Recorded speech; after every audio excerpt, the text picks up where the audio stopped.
Hello everyone, peace be upon you. Before we begin, don't forget to hit the like button and subscribe, and stay with me until the end of the story. Also, leave a comment telling me which city and country you're watching from. I'd love to see how far my story has reached. For those of you who have already subscribed, I sincerely wish you good health, ease in all your affairs, abundant blessings, and may all your hopes and dreams come true. Amen. Now, let's begin the story. Chief stood on the edge of the firing line before sunrise, the desert light still flat and forgiving. Redstone Valley spread out in front of him, a wide, empty stage that made every small movement show. He had been around long enough to read the field like a ledger, who trained to impress, who trained to survive. He watched as recruits set up their positions, hands rough, gear clanking. The routine felt familiar, almost comforting in its predictability. Then he saw her. Brooke was already flat on the ground, Barrett .50 beside her like something she'd owned for years. She didn't flinch when the others fumbled with bipods and scopes. Her motions were spare and efficient.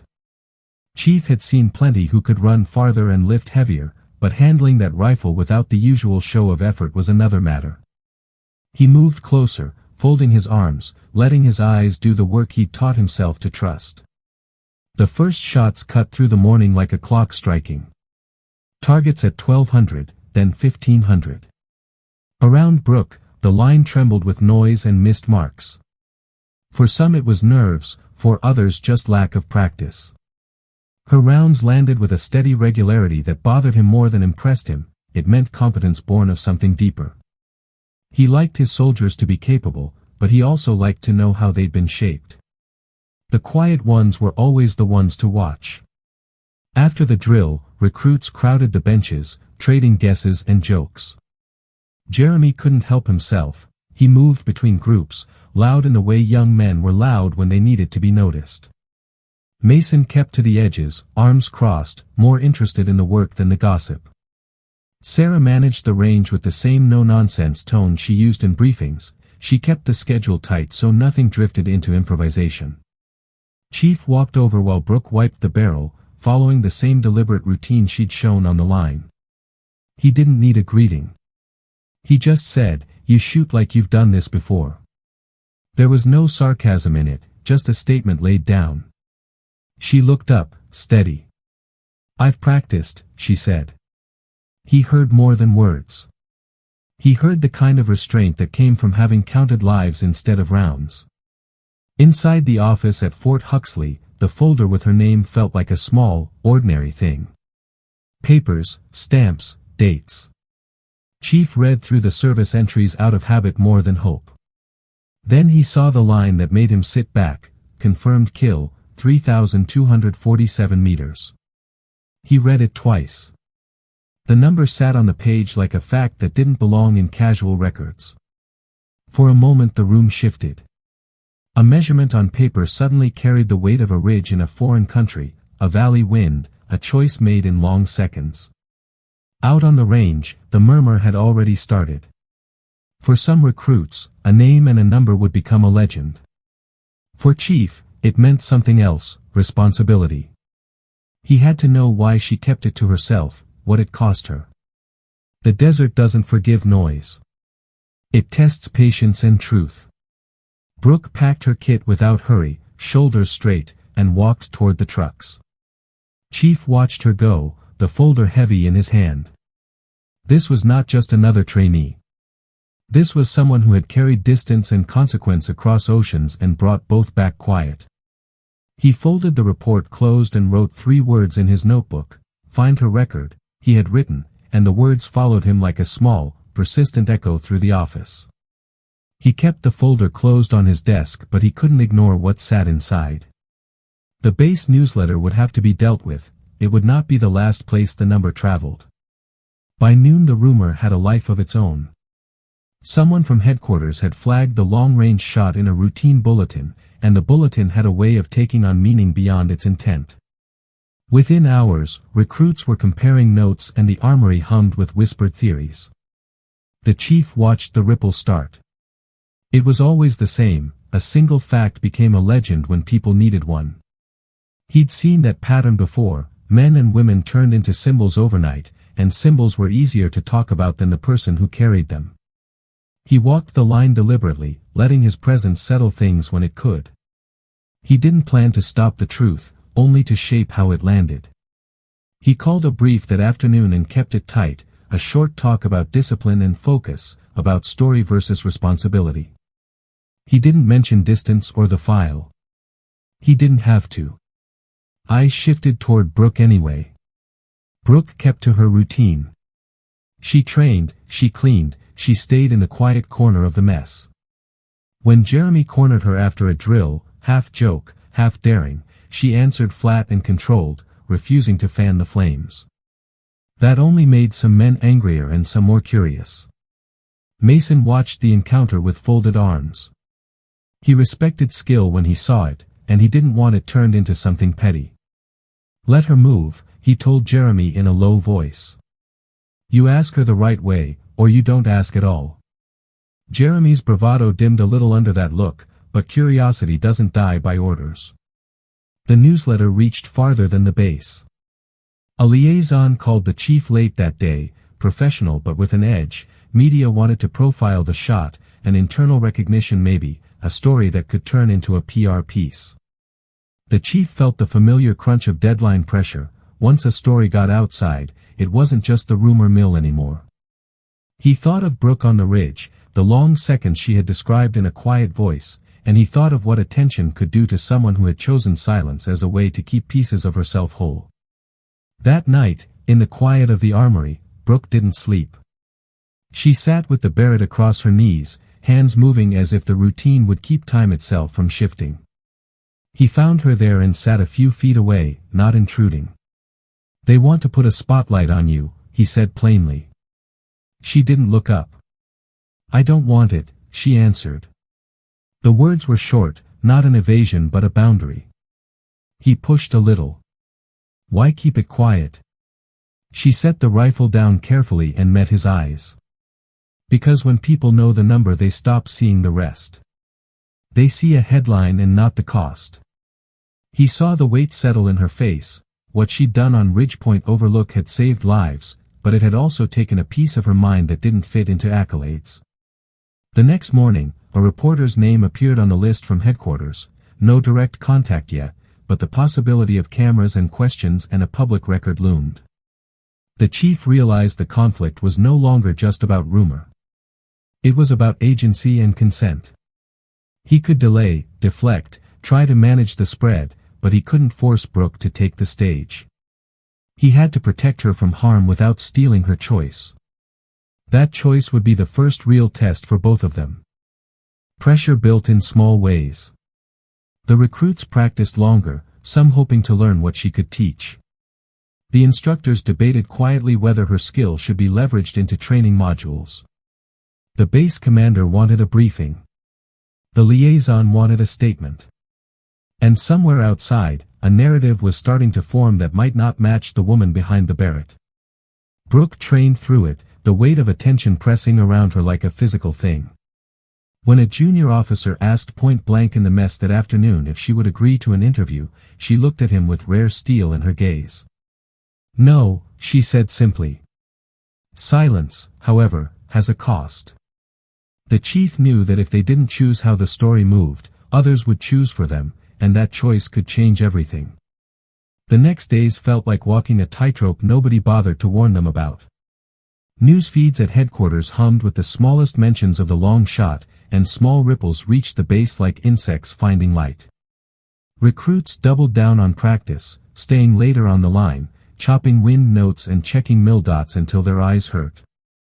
Some of them wanted instruction, others wanted to be part of the story. Brooke kept to the same routine, but the routine had new edges now. Every motion had an audience of sorts, even when no one was watching. Chief tried to keep the balance. He positioned himself where he could see the line and where the line couldn't always see him. He broke down drills himself, demonstrating the patience that built a shot, the way you let the world speak before you answered with a round. He refused to let the training become a sideshow, but he also couldn't shield her from every question.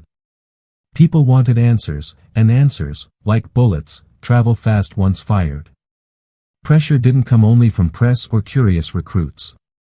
It came in memos, in offhand suggestions from commanders who thought a headline could be leveraged into funding.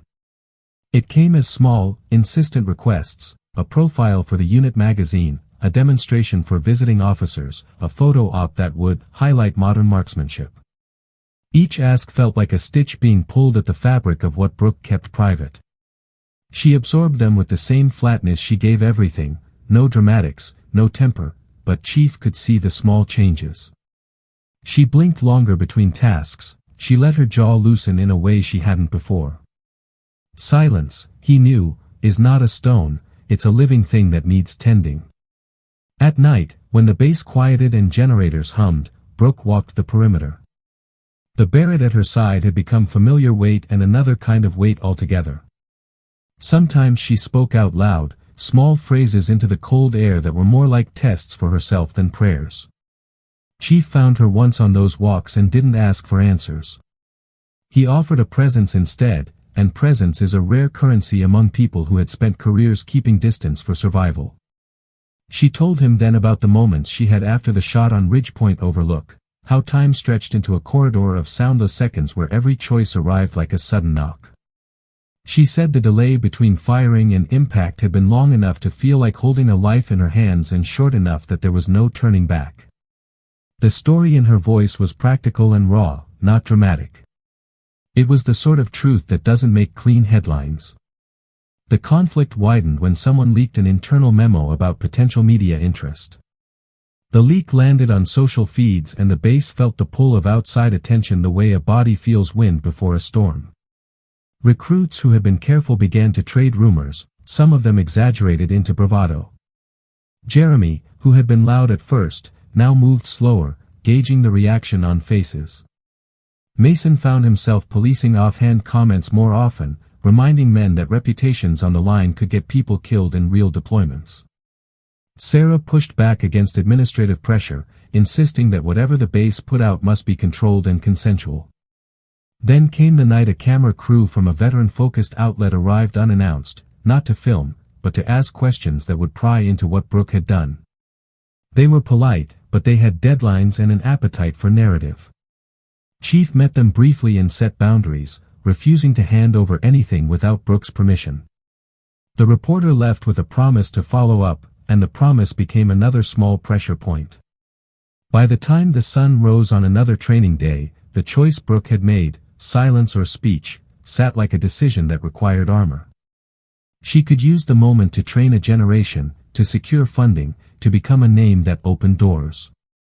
Or she could keep the distance she'd carved, preserving what remained of a private account that had already cost her more than she ever shared. The conflict had shifted from rumor to a real test, who gets to tell a life, and at what price. The next morning the base felt taut, like a wire about to snap. The reporter from the veteran outlet had phoned again, more insistent, asking if Brooke would consider a filmed demonstration for a segment on long-range marksmanship. Headquarters nudged, quietly hopeful about the publicity. The chief knew the calculus: exposure brought money, resources, recruits. It also shredded privacy, made wounds public property. He told the reporter the same thing he'd said before: no public peace without Brooke's say-so, but the flood of attention had already changed the air among the men and women at Fort Huxley. They set up a controlled demonstration to keep things professional and contained, a plan Chief approved because he wanted to shape the narrative on his terms. Brooke agreed, but only on conditions. She wanted the targets placed at standard training distances, no dramatics, no commentary during the shots. The crew signed on. The recruits practiced their parts, the cameras rolled, and the base moved with purposeful efficiency. For a little while it looked like a show they could manage. Then the alarm sounded. It was a low, urgent howl from the perimeter sensors, not the blare of invasion but a precise warning: unauthorized vehicle breaching the far edge of the training valley. Procedures kicked in: perimeter checks, radio calls, a team dispatched to identify the intruder. At first everyone assumed a lost convoy or civilian driver. The public road that skirted Redstone Valley had seen wrong turns before. Then the radio came back tense: the vehicle had stopped near a sheltered dip, and someone on the ground was setting something that looked like an IED. The words on the net were careful and clipped, but the meaning landed with a cold weight.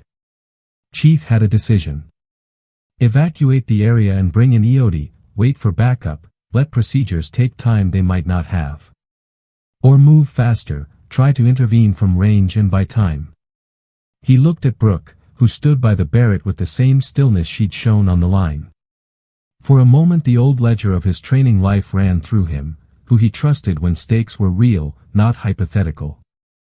He didn't have to ask her twice. Do it, he said. His voice was steady, but something in it held the gravity of a man putting faith into another's hands. Brooke moved like a person who had rehearsed this in darker places. She slotted around, checked wind, dialed elevation with a speed that was economical and exact. The valley between them and the intruder held mirage and shifting thermals. A civilian car, even parked, is a messy target for anyone trying to neutralize a device from 300 meters, let alone more. But the object on the ground, the device, sat exposed. The spotters called corrections. Jeremy's voice trembled slightly in the comms. Mason confirmed bearing. The cameras, still rolling for the demonstration, captured the scene, but nobody paid attention to lenses. All eyes were on the scope. Brooke exhaled, the same rhythm Chief had watched for weeks. She squeezed. The shot left with a controlled crack, the round traveling on a path calculated and cold. For a breath the world held its noise, then a clean impact, the device shredded, sending harmless debris across the dirt. The man by the vehicle slumped in surprise, then scrambled, and the team moved in, securing him. Nobody took a bow. No cheering rose from the benches. The relief was internal, the kind that came in small, private increments. Afterwards, the debrief was procedural and sharp. EOD confirmed what everyone feared, the device had been viable and the timing could have been catastrophic. The decision to engage from range had been risky and domain-sensitive, but it had bought the base the crucial seconds needed for a safe arrest. The press had been there to film, but the footage was something the base controlled for the moment. Brooke, who had made the shot, sat alone at the edge of the range, shoulders heavy in a way that looked older than her years. Chief sat beside her without speaking, the silence between them a kind of shared accounting. Word spread faster now, but it traveled in different registers. Some called it a miracle, others a calculated act of professionalism. For Brooke it was another ledger entry, written in memory, not on paper. The cost was visible in the aftershocks. Reporters wanted interviews, commanders wanted the story framed for funding, recruits wanted to know how she had kept steady. Brooke's quiet had been pierced by necessity, and the public's appetite sharpened. Chief felt the shape of the next decisions forming, how much to reveal, how to protect a soldier who had again turned her skill into a shield for others. The moment that had forced the choice arrived and settled like dust on every surface, and with it a new danger. Attention could become expectation, and expectation could put her back on ridgelines she did not choose to walk again. The shot at the perimeter had been a decision made in a fraction of time and it didn't come with an instruction manual for what followed. The base filled quickly with consequences that weren't about tactics or ballistics but about people's expectations. Headquarters wanted a formal report. The liaison wanted statements to send upward. Reporters wanted sound bites. Recruits wanted lessons and reassurances. All of it crowded the space Brooke had tried to keep private. Chief took the first blows on her behalf. He wrote formal accounts, signed off on after-action reports, and filtered requests so Brooke didn't have to sift through a parade of cameras and questions. He refused most interview requests and redirected funding conversations into training proposals that could benefit Fort Huxley without putting her name on a banner. That bought time. Time, he believed, could steady things enough for her to decide without being pushed.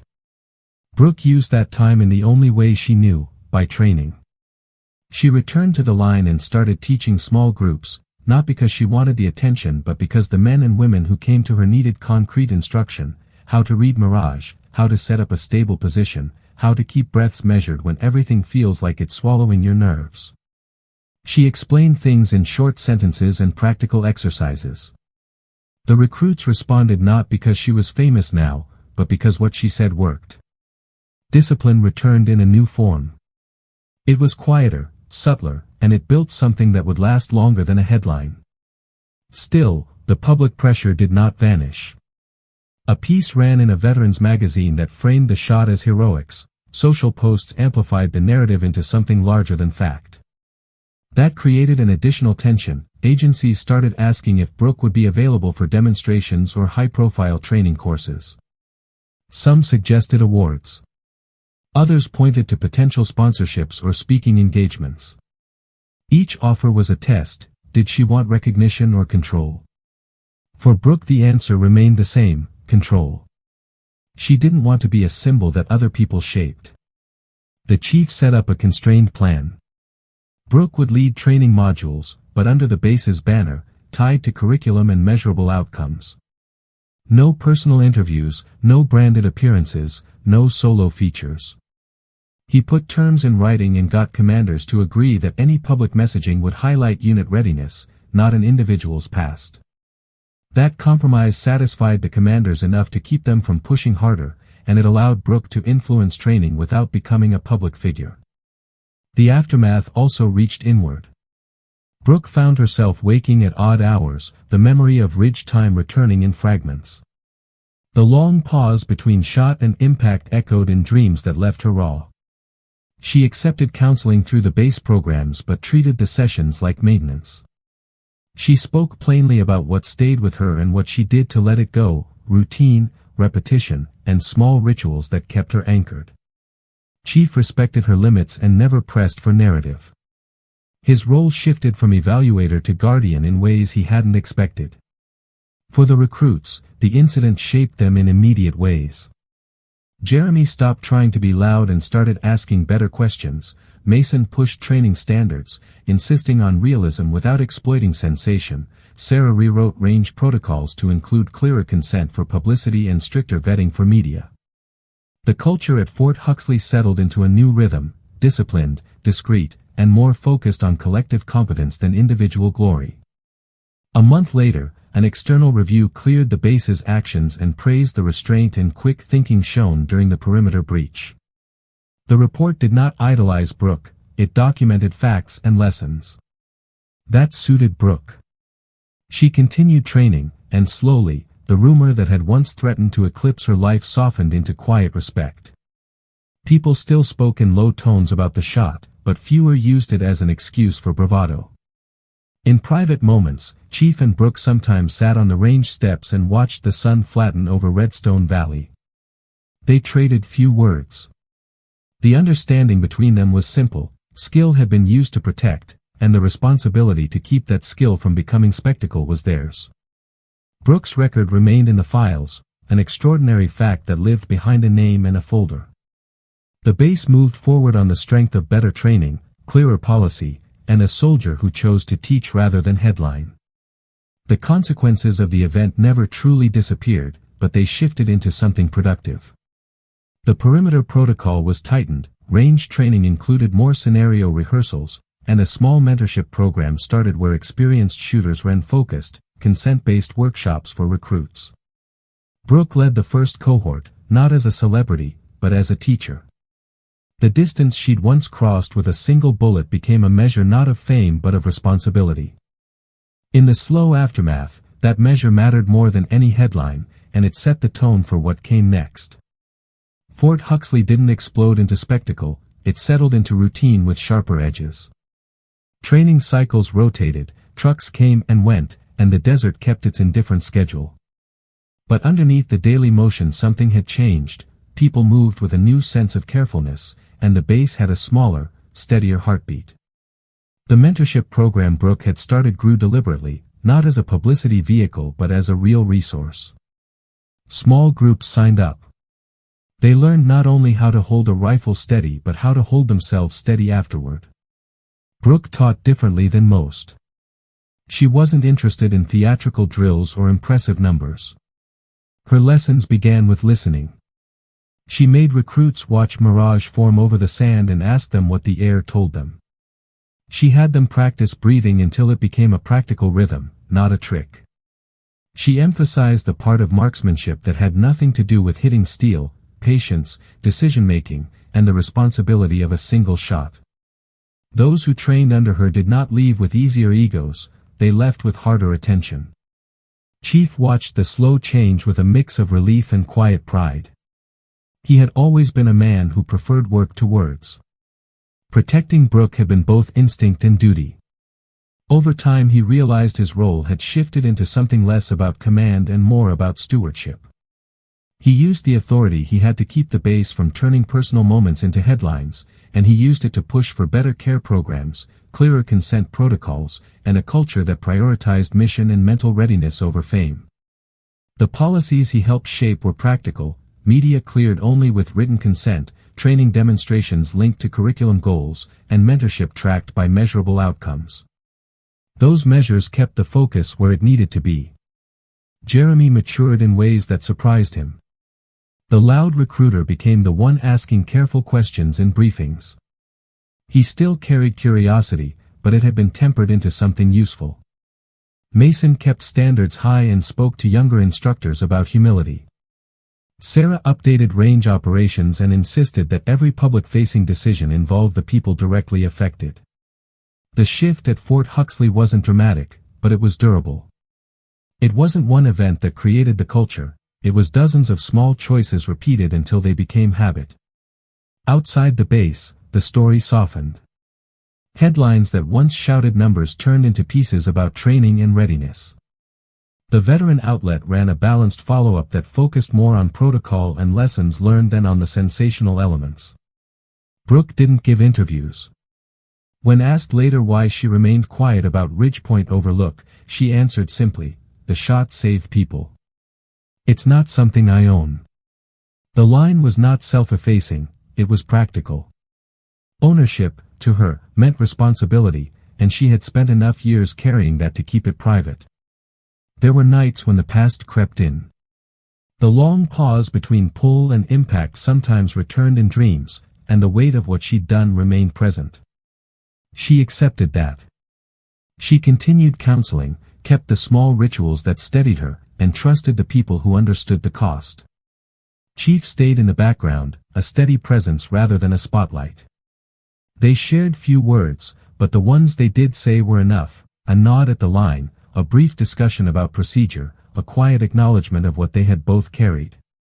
Months later, the base hosted a region-level training exercise. Brooke led a module, not as a celebrity but as an instructor whose method had been tested. The course ran clean, soldiers learned, and no one chased a headline. When it finished, recruits lingered to say thanks. Some asked for advice, others simply watched her pack her gear with the same calm she had always used. Chief walked off the line and watched the sun drop behind the ridges. He thought about how a single act can ripple outward, how attention can become burden if mishandled, and how small institutional choices could make a difference in people's lives.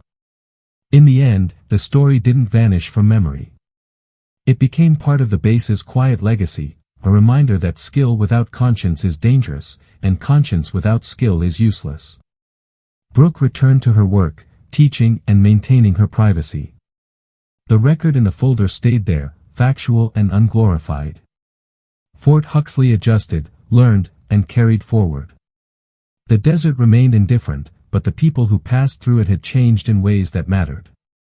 For Chief and Brooke, the lesson was simple and steady: do the work, protect the people, and let the measure of action be responsibility rather than applause.